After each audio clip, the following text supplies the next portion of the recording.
साहेब ये कागा सब तन खाइयो कि चुन चुन खइयो मांस और दो नैना मत खाइयो जिनमें पिया मिलन की आस। तो ये ला थोड़ी फरियाते हो जी। सदगुरु कबीर साहेब एकर पीछे बताना चाहते।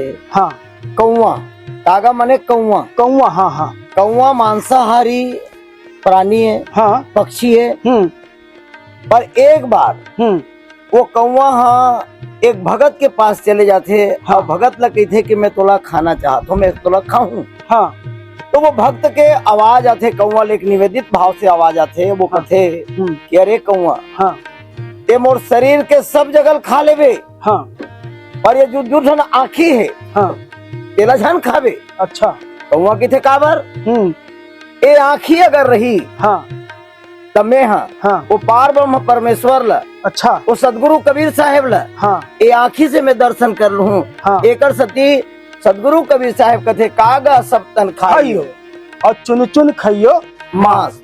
और ये दो सब पूरा तन ला खा ले, हाड़ा गोड़ा सब खा ले, नहीं खान सकत हो तहुल खा ले। हाँ। लेकिन आँखी भर ला छोड़ देबे दादा।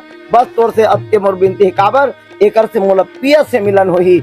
एक आँखी रही तो वो तब पिया भगवान के दर्शन करो। पिया मिलन ना पिया कौन ला की पिया मने भगवान, पिया मने ईश्वर, पिया मने सदगुरु कबीर साहेब। ओकरे बर तुम्हार हमर जन्म होए बाबू। आँखी रही तो संसार आँखी ला संसार ला देखे बर नोहे, बल्कि पार ब्रह्म परमेश्वर ला देखे बर आँखी बने। जय हो जय हो जय हो साहेब बंदगी साहेब।